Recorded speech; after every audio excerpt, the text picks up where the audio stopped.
नमस्कार दोस्तों, मैं assistant audit officer Sanjeet Kumar job Mantra में आपका स्वागत करता हूं। तो दोस्तों, हम लोग इंग्लिश प्रैक्टिस सेट कर रहे थे इलाहाबाद हाई कोर्ट के ग्रुप सी, ग्रुप डी और स्टेनोग्राफर के लिए। ठीक है, तो हम लोग उसी को मद्देनज़र रखते हुए हम लोग आज 10वां सेट करेंगे। और उससे पहले आपसे मैं बोलना चाहूँगा कि आप हर क्वेश्चन को करने से पहले आप खुद से करना, वीडियो को पॉज करके करना और फिर उसको देखना कि आपका नंबर कितना आ रहा है। इससे आपको पता चलेगा कि आपका इंग्लिश में कितना मेहनत करने की ज़रूरत है। ठीक है, और इससे संबंधित कोई भी अगर आपका क्वेश्चन फंसता है, आपको नहीं आता है या कुछ उसमें आपको समझ में नहीं आता है, तो या तो कमेंट बॉक्स में आप कमेंट कर सकते हैं या डिस्क्रिप्शन बॉक्स में लिंक दिया गया है मेरे टेलीग्राम चैनल का, आप वहाँ पे जाकर वहाँ पे इसका PDF भी मिल जाएगा आपको और इसका PPT भी मिल जाएगा और यहाँ पे आप कोई क्वेश्चन भी पूछ सकते हैं। तो चलिए शुरू करते हैं। ठीक है, तो देखिए पहला क्वेश्चन है फाइनेटिकल। फाइनेटिकल मतलब इसका बोल रहा है कि सिमिलर मीनिंग, मतलब सिनोनिम पूछ रहा है। ठीक है, फाइनेटिकल मतलब क्या होता है कि जो कट्टर टाइप के लोग होते हैं ना, कट्टर टाइप के लोग, कट्टर मतलब क्या है कि जो किसी चीज़ को एकदम मान लिया है कि ये सही है तो यही सही है, उसको कोई बदलता है तो उसको विरुद्ध करते हैं। ठीक है, तो उसको बोलते हैं फाइनेटिकल। तो फाइनेटिकल का सिनोनिम पूछ रहा है, तो सिनोनिम का मतलब क्या हो जाएगा यहाँ पे, एक्सट्रीमिस्ट जिसको बोलते हैं। ठीक है, ट्रेडिशनल मतलब तो वही जो परंपरा चलता है, लोग परंपरा, लेकिन इसमें कुछ बदलाव आता है तो वो लोग इतना कुछ नहीं करते हैं। एडमायरर हो गया, ठीक है, जो प्रशंसक होते हैं, जो आपको प्रशंसा करते हैं किसी का, वो एडमायरर होते हैं। फॉलो तो जानते ही हैं, फॉलो से फॉलोवर बना हुआ है। ठीक है, यहाँ पे आपको इसका मतलब भी लिखवा दिया गया सारा का सारा एग्जाम्पल के साथ में। फाइनेटिकल जो कट्टरपंथी टाइप के विचारधारा के लोग होते हैं कि जो कि इंटेंस क्रिटिकल डिवोशन रखते हैं किसी भी चीज़ के लिए, मतलब वो चाहते हैं कि वही सही है, उसको ही हर जगह फैलाने का करने का कोशिश करते हैं। यहाँ पे एग्जांपल है, his fanatical dedication to his work often led him to ignore his personal life. वो अपने काम से जो उसका जो कट्टर उसका जो काम है कि मैं इसको करके ही रहूँगा, तो उसमें उसका पर्सनल लाइफ खत्म हो जाता है। ठीक है, उसी तरह एक्सट्रीमिस्ट होते हैं अतिवादी जिसको बोलते हैं, जो कि होल्ड्स एक्सट्रीम पॉलिटिकल और religious view, specially one who advocates illegal, violent और एक्सट्रीम एक्शंस। ये भी उसी संबंधित है, मतलब कि ये थोड़ा सा वायलेंट तरीका से करते हैं, कोई भी इलीगल हो चाहे कुछ भी हो, वो वायलेंट तरीका से करते हैं। लेकिन इनको भी वही है कि मैं जो चाह रहा हूँ वही है शुरू से ही। ठीक है, तो इनका सिनोनिम हो जाएगा एक्सट्रीमिस्ट। चलिए आगे देखते हैं। यहाँ पे एंटोनिम पूछ रहा है, एंटोनिम क्या होगा, अप्यूलेंस। अप्यूलेंस मतलब क्या होता है कि जो बहुत ज़्यादा मात्रा में किसी चीज़ का होता है उसको अप्यूलेंस बोलते हैं। ठीक है, तो इसका आपको देखिएगा, इसका हो जाएगा, एंटो पूछ रहा है ना, तो इसका हो जाएगा फ्रुगैलिटी। फ्रुगैलिटी मतलब क्या होता है, बहुत कमजोर या फ्रुगल होता है, खर्चा करने वाला। ठीक है, खर्चा करने वाला, खर्चा से संबंधित होता है। यहाँ पे इसका मतलब दिखा दिया कि अप्यूलेंस में तो होता है ग्रेट वेल्थ। ठीक है, बहुत ज़्यादा जो संपन्न लग्जरियस होता है, बहुत ज़्यादा में जिसके पास होता है, प्रचुर मात्रा में संपत्ति होता है, उसको बोलते हैं अप्यूलेंस, ऐश्वर्य जिसको बोलते हैं हिंदी में। ठीक है, और यहाँ पे रिसोर्स ऑफ मटेरियल के बारे में बात कर रहा है।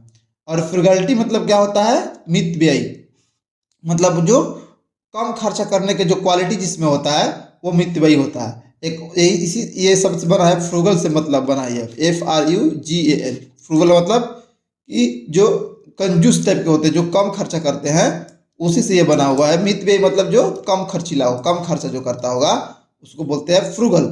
ठीक है, और उसी की जो उसका जो क्वालिटी है उसको बोलते हैं फ्रूगैलिटी, है ना। अपुलेंस मतलब समझ गए, ईश्वर।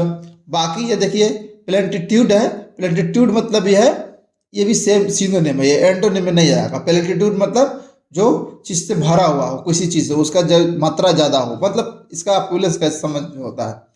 प्लेथोरा मतलब भी सेम ही होता है, एन एक्सेस और ओवर बर्डन ऑफ समथिंग, मतलब किसी चीज़ का सबसे ज़्यादा कुछ बर्डन हो जाता है, तो मतलब ये भी ज़्यादा से संबंधित है, अधिकता। उसका एग्जाम्पल के साथ में आपको बताया गया है, आपको उसको पढ़ना और समझना। डेल्यूस मतलब बाढ़ होता है, सीवियर ब्लड होता है ना, of overwhelming number of amount of something. ठीक है, इतना ज़्यादा खतरनाक बाढ़ जो कि बहुत सारी चीज़ों को नुकसान कर देता है, तो उसको बोलते हैं डेल्यूज।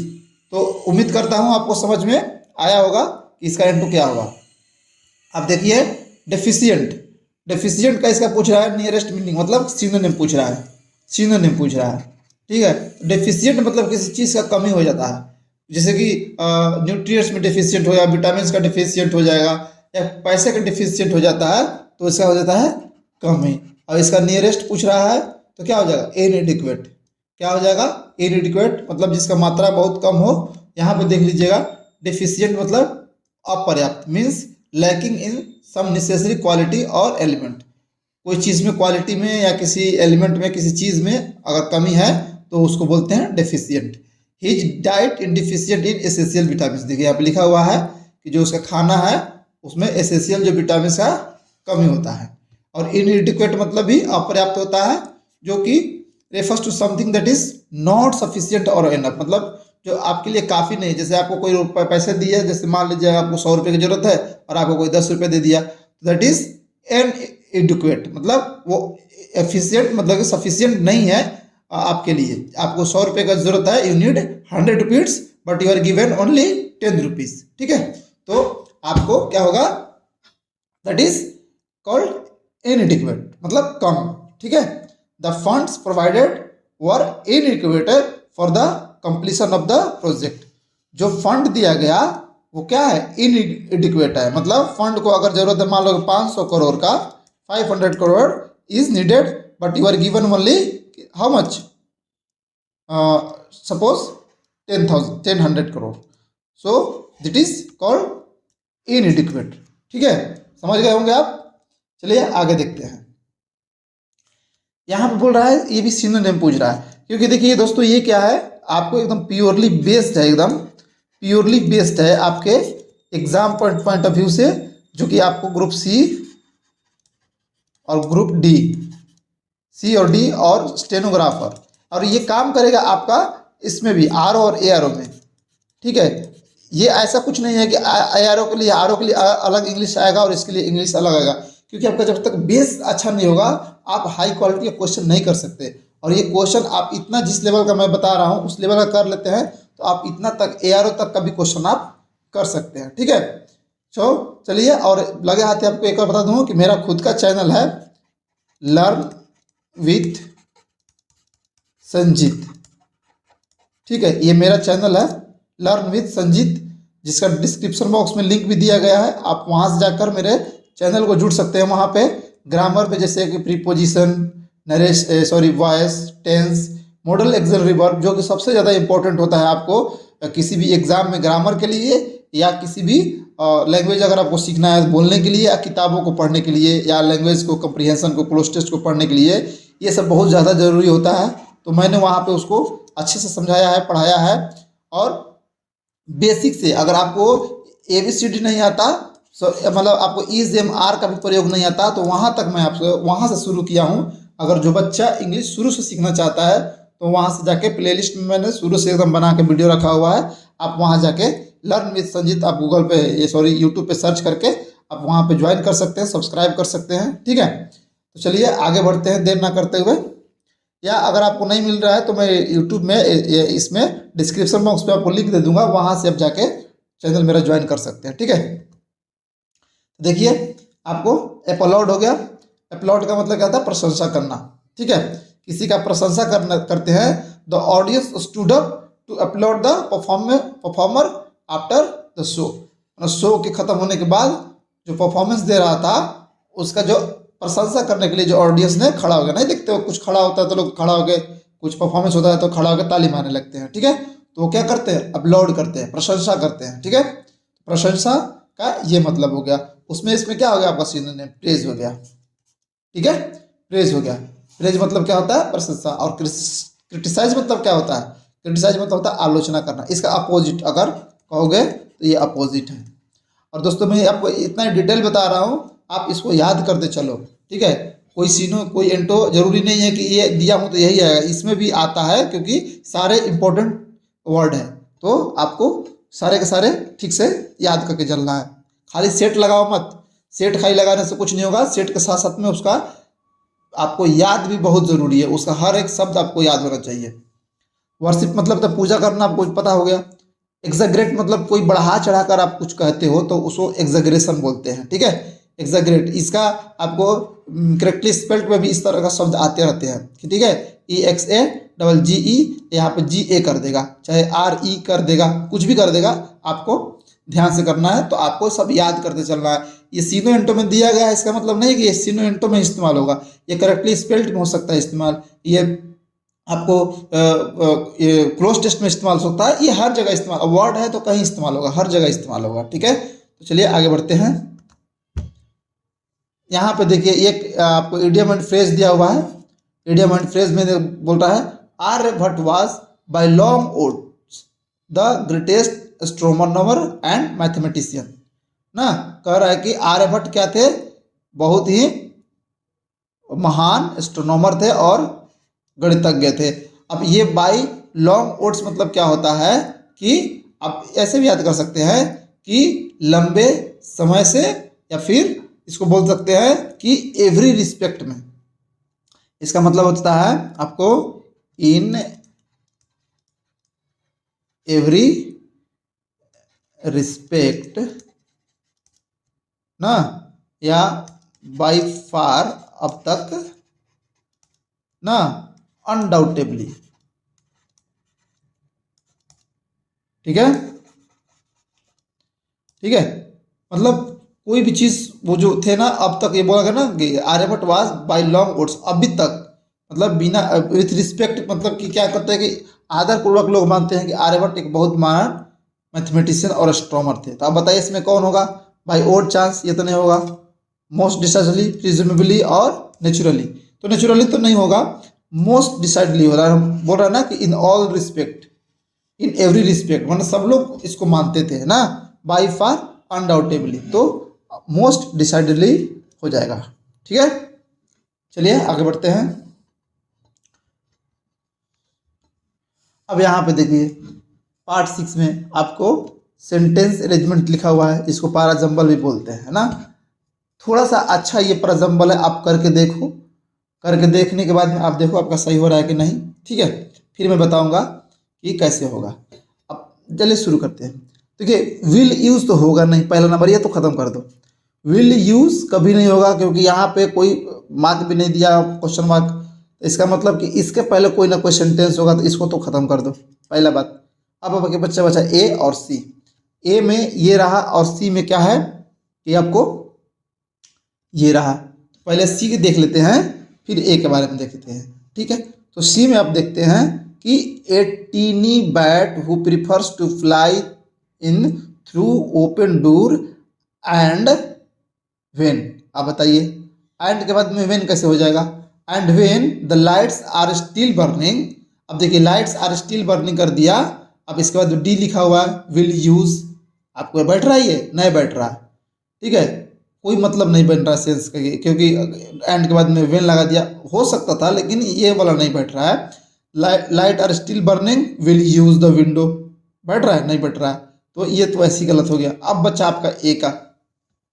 और मैक्सिमम दोस्तों याद रखिएगा, कभी कभी क्या होता है कि अगर कोई भी शुरू करता है एक और उसमें ऑप्शन ए से दिया है, जैसे सपोज कर इसमें 2 दिया हुआ है, तो मैक्सिमम होता है कि ए हो, या बी से अगर 2 शुरू हुआ है या 3 शुरू हुआ है, तो मैक्सिमम चांस होता है कि वो बी से ही शुरू होगा। ठीक है, तो अब ए दे दिया। तो अब देखिए यहाँ पढ़ेंगे कि माई most interesting visitor comes at night. ठीक है, दोनों में हो गया।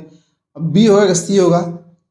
ठीक है, अब बी का देखते हैं, when the lights are still burning a tiny bat who prefers to fly in through the open door and will use the window only if there is no alternative. तो यहाँ पे थोड़ा सा ये दिक्कत लग रहा है कि यहाँ पे ये नहीं होगा। इसमें देखिए my most interesting visitors comes at night a tiny bats who prefer to fly through the open doors and, ठीक है, कहाँ गया,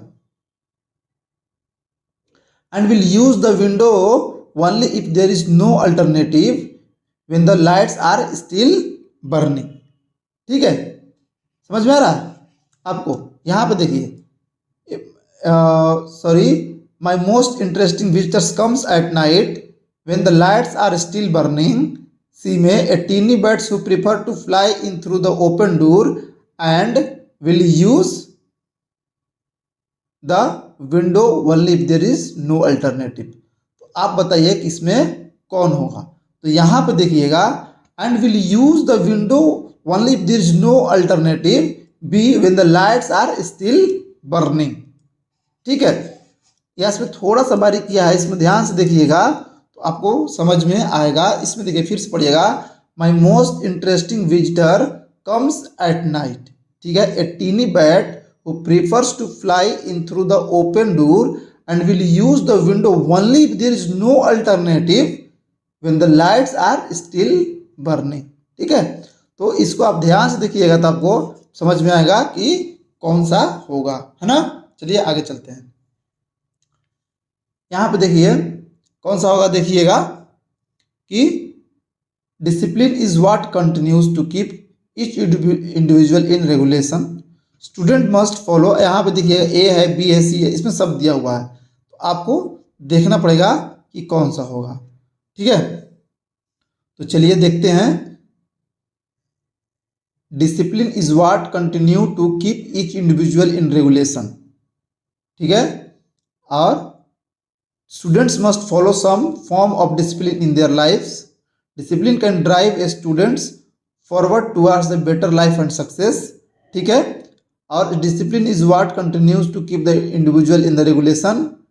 डिसिप्लिन कैन, ठीक है, अब यहाँ पे देखिएगा एडिशनली ईच, यहाँ पे एडिशनली दिया हुआ है, इसका मतलब ये तो पहले नहीं होगा, सी से जो शुरू होगा वो नहीं होगा। ठीक है, सी से जो होगा वो नहीं होगा, क्यों, एडिशनली दिया हुआ है, और एडिशनली देने का मतलब कि उसके पहले कोई ना कोई जरूर शब्द होगा। ठीक है, इसके बाद देखिए डिसिप्लिन, डिसिप्लिन से दो दिया हुआ, पहले यहाँ पे एक स्टूडेंट से जो इंट्रोडक्शन कर रहा है, पहले इसको देखते हैं। Students must follow some form of discipline in their lives. B देखिएगा, सी यहाँ पे, तो मतलब ये बी से देख सकते हैं कि शुरू होगा कि नहीं होगा। Students must follow some form of discipline in their lives, है ना। अब देखिए यहाँ पे देखिए बी के बाद क्या है, D, discipline can drive a student forward towards a better life and success. See में देखिएगा, additionally each individual has his or her own perceptive on discipline. Discipline is what continues to keep each individual in regulation. ठीक है, एक ये हो गया।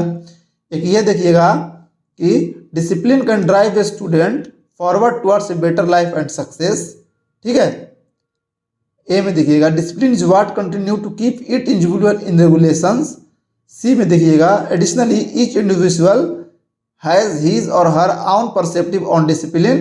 Students must follow some of the discipline in their lifes. तो देखिए ये क्या कर रहा है कि लास्ट में जाकर यहाँ पे कर रहा है कि उनको ये सब फॉलो करना चाहिए, जितना ये बारे में बोल रहा है कि उनको क्या कर रहा है कि उनको रेगुलेशन को फॉलो करना चाहिए, सक्सेस दिलाता है। ये सब करने के बाद में ये कह रहा है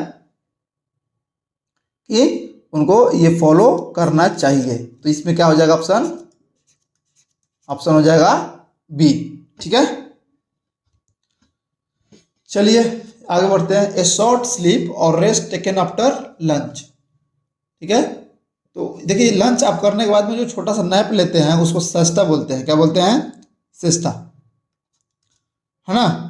क्या बोलते हैं, सियास्ता, सियास्ता, सियास्ता। ठीक है, इसको बोलते हैं। अब ये क्या है, अब इसको स्लम्बर नहीं पढ़ना है, इसको संबर पढ़ते हैं। क्या पढ़ते हैं, संबर। ठीक है, संबर मतलब क्या होता है, स्लीप होता है। क्या होता है, स्लीप। कैसा है स्लीप, कि आप जो थोड़ा सा जैसे कि बैठे हो, बहुत ध्यान से, थोड़ा सा प्यारा सा आपको नींद आ गया, तो उसको बोलते हैं संबर। ठीक है, और ये लेजर मतलब तो खाली समय होता है, और डोज मतलब झपकी होता है। जैसे नहीं होता कि बैठे बैठे बैठे बैठे थोड़ा सा छक मार लिए 2 मिनट का और फिर आपको नींद टूटता है, तो क्या कहलाता है, डोज कहलाता है। जिसको आप झपकी लेना भी बोल सकते हैं, झपकी लेना, डोज। ठीक है, लेजर मतलब खाली समय, जो जैसे मान लो आप बैठे हो, कुछ नहीं करने का आपको है, तो वो समय को बोलते हैं लेजर समय। ठीक है, इसको याद रखना, स्लम्बर नहीं पढ़ना है, संबर पढ़ना है, क्योंकि आपका प्रोनाउंसिएशन भी ठीक करना है आपको। ठीक है, आगे काम करता है ये सब। ये सियास्ता होता है, यही होता है कि कह रहा है कि ए शॉर्ट स्लीप और रेस्ट टेकन आफ्टर लंच। देखिए यहाँ पे लिखा भी हुआ है, झपकी लेना, ये सब लिख दिया, मिटा देता हूँ मैं जो लिखा हूँ, है ना। आप यहाँ से देख के आप अपना कर सकते हैं काम। माफ कीजिएगा दोस्तों, ये शायद काम नहीं कर रहा है कि क्या। यहाँ पे लिखा हुआ है, आप यहाँ से देख सकते हैं, प्रोनाउंसिएशन आपको भी लिखा हुआ है ना। चलिए आगे देखते हैं। ये है, आपको सिलेक्ट करना है which expression the indirect sentence बोल रहा है। Indian Express says we shall issue an astrology section in our Thursday paper. अब देखिए कह रहा है कि ये सेज लिखा हुआ है, इसका मतलब क्या हुआ है कि ना टेंस चेंज होगा इधर और ना ही इधर का टाइम चेंज होगा। तो टेंस चेंज नहीं होगा मतलब क्या होगा कि ये शैल में है तो शैल विल ही का इस्तेमाल होगा, यहाँ से इसका ये चेंज होगा। अब इंडियन एक्सप्रेस है तो एक इसके लिए सब्जेक्ट का हम लोग इस्तेमाल क्या करेंगे, इट। अब देखिए कहाँ कहाँ क्या क्या लिखा हुआ है, यहाँ पर सेज है, यहाँ पर शेड है, ये तो पक्का नहीं होगा क्योंकि शेड होगा नहीं, क्योंकि यहाँ पर सेज लिखा हुआ है, ठीक है। अब यहाँ पे देखिए कि दैट इट विल, ये हो सकता है, दे विल ये नहीं होगा क्योंकि यहाँ पे इट होगा और इट विल। अब यहाँ पे दोनों देखिए इंडियन एक्सप्रेस दोनों में लिखा है that it will issue an astrology section in their. अब इट इशू करेगा तो इसके सेक्शन में होगा ना, इसके थोड़े होगा, देयर नहीं होगा। तो इट है तो इट्स ही होगा, तो इसका क्या हो जाएगा, ऑप्शन डी। चलिए आगे बढ़ते हैं। अब यहाँ पे देखिए एक्टिव वॉइस, यहाँ पर मैं वॉइस भी दोस्तों पढ़ाया हूँ अच्छे से, लर्न विद संजीत पे आप जाके वहाँ पे जुड़ सकते हैं, ठीक है। ये जितना मेहनत कर रहा हूँ आपके लिए, तो वहाँ भी आपके लिए बहुत सारा मेहनत किया हूँ, आप जाके वहाँ पे लर्न विद संजीत को ज्वाइन कर लीजिएगा, ठीक है। Sanjeet, the answer copy is being corrected by the math teacher. अब देखिए यहाँ पे इज बीइंग लिखा है, इसका मतलब क्या है कि ये प्रेजेंट कंटिन्यूअस का है, और हम जानते हैं कि प्रेजेंट कंटिन्यूअस में जो होता है जब टेंस में इसको कन्वर्ट करना है तो इज हो जाएगा और करेक्ट का करेक्टिंग हो जाएगा। अब देख लीजिए कहाँ दिया है, द मैथ टीचर, यहाँ पे इज है तो बात तो ऐसी नहीं होगा, हैज़ भी ऐसी नहीं होगा, हैज़ भी नहीं होगा, सिंपल बात, आपको और चेक भी करने का जरूरत नहीं है। चलिए आगे आपका पैसेज, सॉरी क्लोज टेस्ट, तो देखते हैं क्या क्या होगा। पहले तो हम कैसे शुरू से बताएं आपको कि पूरा यहाँ से लेकर यहाँ तक आप पढ़िए, आपको आइडिया मिलेगा, फिर इसके बाद में आपको देखना है इसमें ऑप्शन में कौन सा होगा, ठीक है। The children are the future of any country and a country that does not take care of this resource suffers later. कह रहा है कि चिल्ड्रेन किसी कंट्री का बहुत बड़ा ही फ्यूचर होते हैं, और जो इस रिसोर्स का फ़ायदा नहीं उठाते हैं वो बाद में सफ़र करते हैं। ए successful nation is that which makes its youth strong enough. कह रहा है कि जो एक सही नेशन होता है, जो राष्ट्र होता है, वो क्या करता है, अपने यूथ को बहुत मजबूत बनाता है। कितना, टू लिफ्ट दिस इस, उठाने के लिए रिस्पॉन्सिबिलिटी। अब किस तरह का रिस्पॉन्सिबिलिटी है ऑप्शन में देखेंगे, ऑन देयर शोल्डर ना, अपने कंधे पर उठाने के लिए। This is not the case in our country, ये हमारे कंट्री में यह केस नहीं है, मतलब हमारे कंट्री में उनको स्किल नहीं दिया जाता है, ठीक है। Education which is a necessary, education के बारे में बात कर रहा है, जो कि जरूरी है, इज स्टिल ए हियर, जो कि अभी भी क्या है पता नहीं, देखते हैं। People, poor people to send their children to school, जो गरीब लोग हैं वो अपने बच्चों को क्या करने में, अब देखते हैं यहाँ पे, ठीक है। कुल मिलाकर ये बोल रहा है कि एक नेशन को अपने जो लोगों पे ध्यान देना चाहिए, तो मतलब पॉजिटिव वे में नेगेटिव वे दोनों तरीका से है। तो चलिए देखते हैं क्या है। Children are the future of any country and a country that does not take care of this valued, extravagant, worthless और वैल्यूएबल। वैल्यूएबल मतलब क्या होता है, कीमती होता है दोस्तों, क्या होता है, कीमती। और वैल्यू होता है मैंने कीमत करना, और वैल्यूड से मतलब हो गया कीमत, ठीक है। और एक्स्ट्रावेजेंट मतलब जो ज़्यादा खर्चा करता है, जो ज़्यादा खर्चा करता है, एक्स्ट्रावेजेंट बोलते हैं, ठीक है। और वर्थलेस मतलब जो योग्य नहीं होता है उसको वर्थलेस, अयोग्य जिसको बोलते हैं, अयोग्य, अयोग्य। तो अब कह रहा है कि चिल्ड्रन हमारे देश का भविष्य, किसी भी देश का भविष्य होते हैं, और जो इसका केयर नहीं करता दिस रिसोर्स, तो रिसोर्स क्या होता है, कीमती होता है, वैल्यूएबल होगा। तो यहाँ पे क्या हो जाएगा, वैल्यूएबल।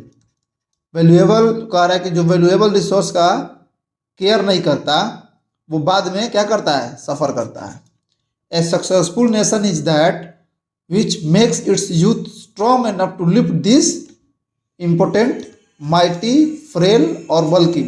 देखो फ्रेल मतलब तो क्या होता है, कमजोर होता है। इम्पोर्टेंट मतलब यह भी अयोग्य टाइप के होते हैं, अयोग्य जो कुछ करने के योग्य नहीं होते हैं। बल्कि मतलब भारी होता है, कोई चीज़ भारी होता है। और फ्रेल मतलब शक्ति, माइटी मतलब शक्तिशाली, शक्तिशाली। अब कह रहा है कि अपने यूथ को स्ट्रॉन्ग एनफ, इतना स्ट्रॉन्ग बनाओ टू लिव दिस माइटी रिस्पॉन्सिबिलिटी, क्योंकि कमजोर में रिस्पॉन्सिबिलिटी तो दोगे नहीं, बनाओगे नहीं, और अयोग्य रिस्पॉन्सिबिलिटी नहीं दोगे।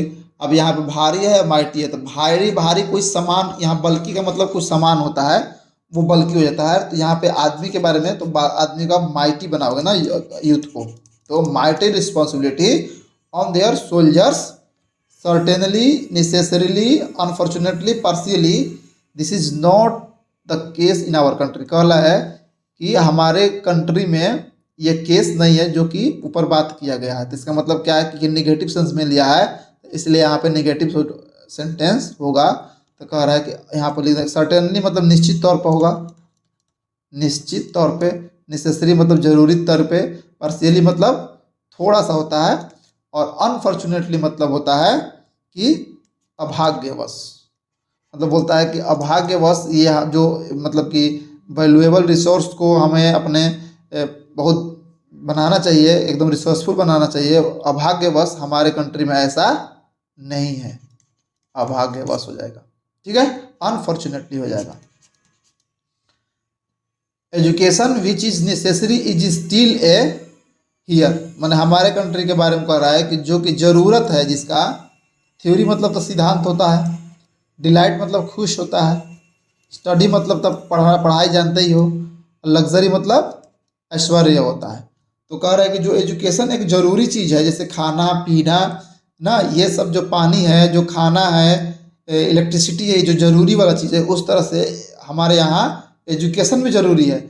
लेकिन हमारे यहाँ अभी भी ये क्या है, यहाँ पे स्टिल कह रहा है तो निगेटिव सेंस में लिया है, अभी भी ये क्या है, लग्जरी है।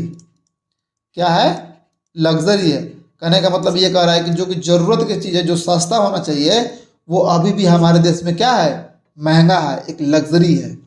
पुअर पीपल है ना, क्या करते हैं, अपने बच्चों को भेजने में क्या करते हैं, एक्सप्लिकेट करते हैं। एक्सप्लिकेट मतलब क्या होता है कि समझाना,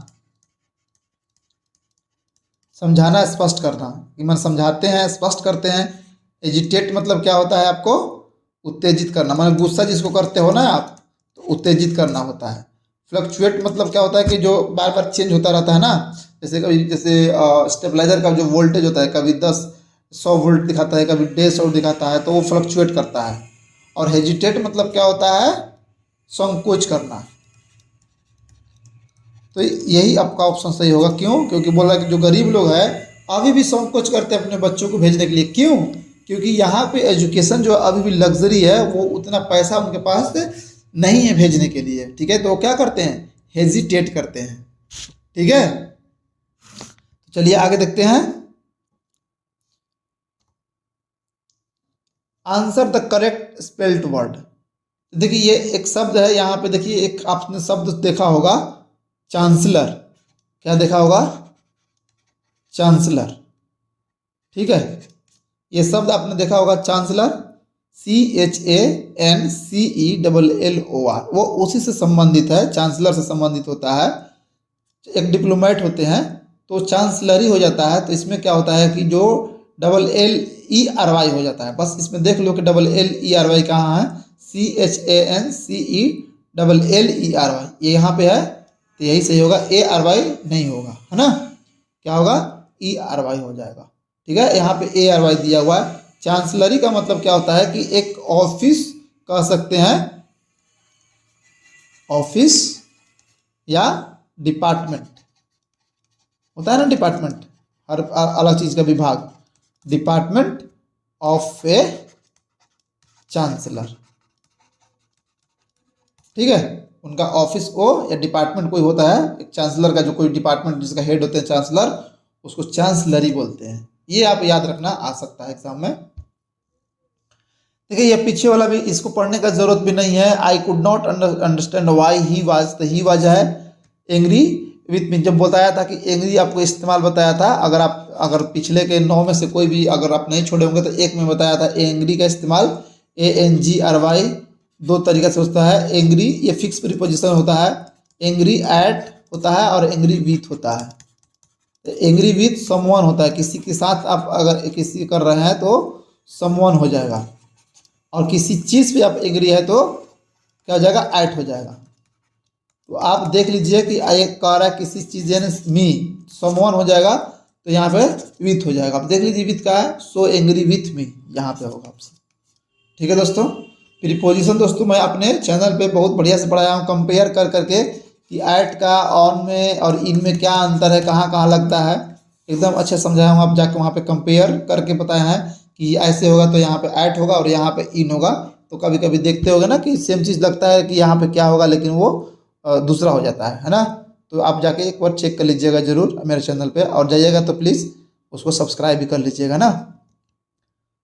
चलिए यहाँ पे देखते हैं, इसमें बोल रहा है क्या करने के लिए, एरर निकालने के लिए बोल रहा है। बट ऑल्दो द वाटर्स में हैव रिसीडेड, ठीक है। अब देखिए वाटर्स का यहाँ पे मतलब क्या है कि आपका वाटर का वाटर्स कैसे हो जाएगा, यहीं पे गलती होगा, यही सोचते होगे आप।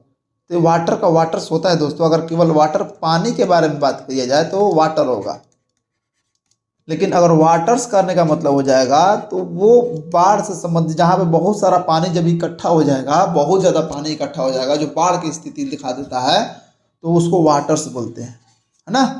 तो बट ऑल्दो द वाटर्स में हैव रिसीडेड कह रहा है कि हालांकि पानी होता जो है, जो ये बाढ़ का पानी है, ये हो सकता है कि कम हो गया होगा ना। द आफ्टर मैथ, आफ्टर मतलब उसका प्रभाव होता है, बुरा प्रभाव of one of the world's biggest natural disaster had only just begun. कह रहे कि दुनिया का सबसे बड़ा जो नेचुरल डिजास्टर है वो बस अभी शुरू हुआ है। तो ये वन ऑफ द करते हैं जब हम लोग, तो उसके बाद में यहाँ पे नेचुरल डिजास्टर्स यहाँ पे जो नाम लगाएंगे तो वहाँ पे प्लूरल फॉर्म में लगाते हैं। क्या लगाते हैं, प्लूरल फॉर्म में लगाते हैं। जगह ही इज जैसे लिखते हो आप, he is one of my best friends, friends लिखते हैं हम लोग, ठीक है, कि वो मेरे बेस्ट दोस्तों में से एक है। तो ये बोल रहा है कि जो नेचुरल डिजास्टर्स है उसमें से क्या है, एक है। तो यहाँ पे नेचुरल डिजास्टर्स हो जाएगा, तो ऑप्शन सी हो जाएगा यहाँ पे, यहाँ पे डिजास्टर्स होना चाहिए था।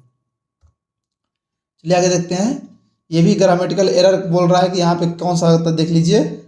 There goes mister Goswami and her smiling little kids in the pram across the world. अब कह रहा है इसमें बताइए कौन सा गोल, इन द पाम मतलब दोस्तों एक जो बच्चा खिलाने, बच्चा को रखने वाला एक गाड़ी नहीं होता है जो डगरा के लोग ले चलते हैं, इसमें बच्चा बैठा के, है ना, तो वही पाम बोलते हैं, अक्रॉस द रोड। तो यहाँ पे इसका गलती हो जाएगा, देयर गोज नहीं होगा, देयर आर हो जाएगा, ठीक है। There are mister Goswami and her smiling little kids in the pram हो जाएगा, ठीक है। चलिए आगे चलते हैं, इसमें कौन सा हो जाएगा, देयर आर, देयर गोज, इसमें रास्ता ये वाला गलत हो जाएगा। यहाँ पे देखिए फिल इन द ब्लैंक्स करना है। Increasingly planners are looking through the lens of ecosystem service, ठीक है।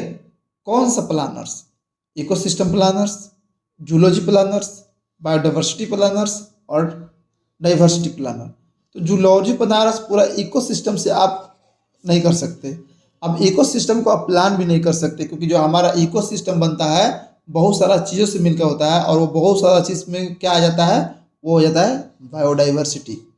बायोडाइवर्सिटी मतलब क्या होता है, जहाँ पे पेड़ पौधे जानवर अलग अलग तरह का चीज़ होते हैं, तो वो प्लान किया जाता है। अब इकोसिस्टम को प्लान नहीं कर सकते हैं, कि इकोसिस्टम के हिसाब से आप बायोडाइवर्सिटी को प्लान कर सकते हैं। ठीक है, तो यहाँ पे क्या हो जाएगा ऑप्शन आपका बायोडाइवर्सिटी। यहाँ पे देखिए, पढ़िए इसको और इसका जवाब दीजिएगा। अच्छा सा पैसेज है। Today man has reached great heights, ठीक है, he has invented many things previously unknown to him, moreover he has created great progress in field such as medicine and science. वो कह रहा है कि आजकल इंसान बहुत ज़्यादा एडवांस हो गया है, बहुत ज़्यादा प्रोग्रेस किया है, और वो मेडिसिन में और साइंस में बहुत ज़्यादा प्रोग्रेस किया है। Which have helped him to lead a comfortable life, जो कि कह रहा है कि उनको एक कंफर्टेबल लाइफ को जीने में बहुत मदद किया है। ठीक है, but man has also created poisons, bombs, guns and other lethal weapons. Lethal मतलब क्या होता है? खतरनाक। Also there are some things that give him great pleasure but later prove fatal to mankind.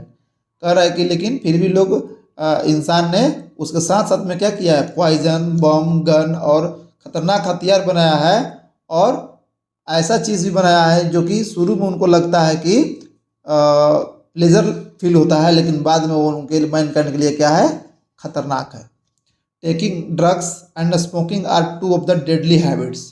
कह रहा है कि ड्रग्स को लेना और स्मोकिंग करना, ये वही दोनों हैबिट्स में शामिल है। ठीक है, men have cultivated though drugs have been controlled down to 2%, हालांकि 2% ड्रग्स को कंट्रोल किया गया है। They are still on the prowl but smoking is worst poison in the person's life. ठीक है, though it gives him great pleasure in the initial stage, as time passes it will lead to several health hazards. The first symptoms of smoking are chest burning, asthma, wheezing, a cold etc., which cause difficulties in regular breathing. In the end the present person dies of breathlessness।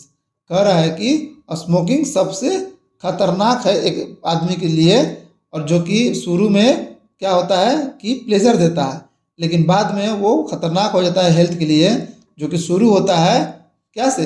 Chest burning, आग में जो छाती में जलन, asthma, wheezing, और last में क्या कर रहा है कि लोग सांस के जो बीमारी से क्या हो जाते हैं? मर जाते हैं।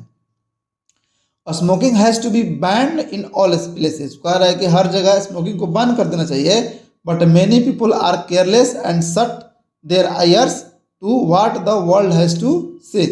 बहुत लोग क्या करते हैं? केयरलेस है, और जो दुनिया क्या बोलती है उनको फर्क नहीं पड़ता, अपना कान बंद करके अपना पीते रहते हैं।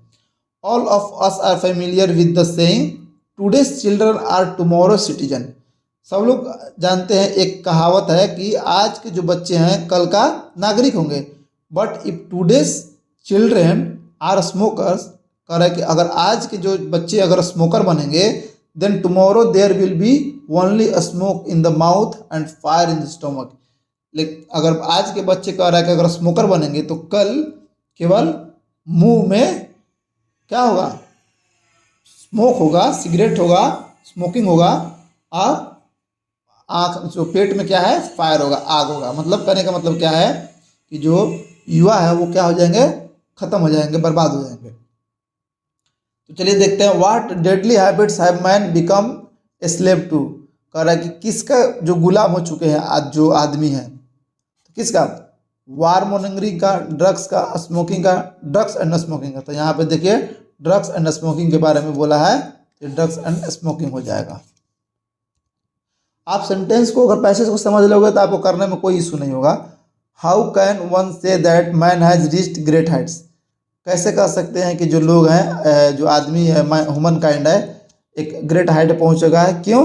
क्योंकि because he is the most intelligent of all animals, because he has evolved fully, because he can talk, because he has invented many things. क्योंकि वो लोग बहुत सारी चीज़ों को इन्वेंट किया हुआ है। यहाँ पे लिखा हुआ था ना, यहाँ पे, ठीक है।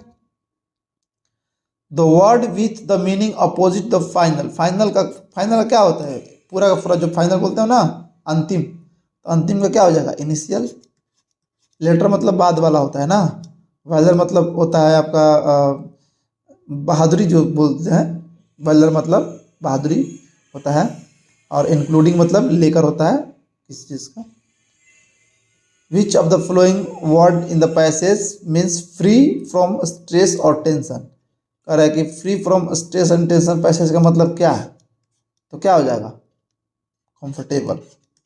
ठीक है, कंफर्टेबल जब आप हो तो आप फ्री फ्रॉम टेंशन और स्ट्रेस से हो। एक यहाँ पे देख लीजिए, he had derogatory remarks about the chef who prepared the food. कह रहा है कि इसका क्या करना है, अपोजिट निकालना है। तो डेरोगेटरी मतलब क्या होता है दोस्तों, डेरोगेटरी का मतलब होता है अनादरपूर्ण। क्या होता है, अनादरपूर्ण। तो कह रहा है कि उसने एक अनादरपूर्ण रिमार्क किया किसके बाद, शेफ के बारे में जो उन्होंने खाना बनाया था। इसका अपोजिट क्या हो जाएगा, कम्प्लीमेंट्री, प्रशंसा, प्रशंसनीय, प्रशंसनीय। पता नहीं हिंदी सही है कि नहीं दोस्तों, मैंने प्रशंसनीय होगा, प्रशंसा करना। ठीक है, प्रशंसनीय शायद ऐसे होता है। ठीक है, तो ये वाला होगा, कम्प्लीमेंट्री हो जाएगा इसका अपोजिट। ठीक है, सिंपलिस्टिक तो जानते ही हैं, सिंपरिंग है, और डेरिजरी है। यहाँ पे लिखा हुआ है, आप देख लीजिए, है ना। मिटा देता हूँ आपको, आपको पढ़ने में दिक्कत ना हो। चलिए, डेरिवेटरी मतलब आपको अनादरपूर्ण बता ही दिया, कम्प्लीमेंट्री बता दिया आपको। ठीक है, सिंपरिंग मतलब खुशामद करना होता है किसी को, और डेरिजरी मतलब उपहासपूर्ण होता है। आपको एग्जाम्पल भी दे दिया हूँ। तो दोस्तों, उम्मीद कर रहा हूँ कि आपको इस चैनल में जो पढ़ाई है अच्छा लगा होगा, और आप क्या एक्स्ट्रा पढ़ना चाहते हैं ये भी हमें बताइए, कमेंट बॉक्स में बताइए, मैं उस पर भी वीडियो बनाने का कोशिश करूँगा। जो भी आपको पढ़ना है, कि जो आपको लगे कि ये आपको चाहे ग्रामर हो या और कुछ क्वेश्चन हो या प्रैक्टिस हो, कुछ भी हो, मैं उस पर वीडियो बनाऊँगा। आप कमेंट बॉक्स में बताइएगा। ठीक है, कमेंट करके बताइएगा आपको क्या पढ़ना है। अगर मैक्सिमम स्टूडेंट जो बोलेंगे मैं उसी पे वीडियो अगला बार में लेके आऊँगा, नहीं तो फिर इसी को कंटिन्यू करूँगा। ठीक है, 10 सेट हो गया, 10 सेटों का प्रैक्टिस कीजिए। अगर आप बोलते हैं कुछ और चीज़ पढ़ाने का, कुछ भी, या तो किसी चैप्टर से संबंधित क्वेश्चन आंसर या कॉमन एरर, या फिर कुछ भी अगर आप चाहते हैं पढ़ना, या कोई अगर चैप्टर ही पढ़ना चाहते हैं, तो मैं उस वीडियो को लेकर आपके पास आऊँगा। ठीक है, और फिर से आपको रिक्वेस्ट है कि मेरा चैनल है लर्न विद संजीत, इसको आप सब्सक्राइब कर लीजिएगा जाके, क्योंकि वहाँ पे भी आपको बहुत सारा ग्रामर का सेक्शन मैं पढ़ाया हुआ हूँ।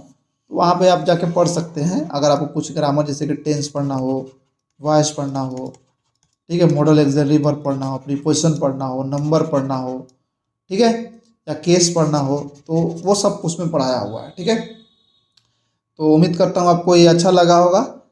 और कुछ वो आपको सलाह देना है तो आप सलाह दे सकते हैं कमेंट बॉक्स में, या टेलीग्राम पे मेरा लिंक है। इसका पीडीएफ और पीपीटी चाहिए तो आप डिस्क्रिप्शन बॉक्स में लिंक है मेरे टेलीग्राम चैनल का, आप वहाँ पे जाकर उसको ज्वाइन कर लीजिएगा। मैं वहाँ पे पीपीटी और पीडीएफ दोनों डाल देता हूँ, और आपको कुछ सुझाव शिकायत या कुछ भी बताना होगा, पूछना होगा, तो वहाँ पे आप जाके पूछ सकते हैं। ठीक है, आपका इसमें आंसर ये दे दिया हूँ मैं। चलिए, तो मिलते हैं अगले वीडियो में, तब तक के लिए खुद बाय बाय, खुदा हाफिज़, नमस्कार। ठीक है, जय हिंद।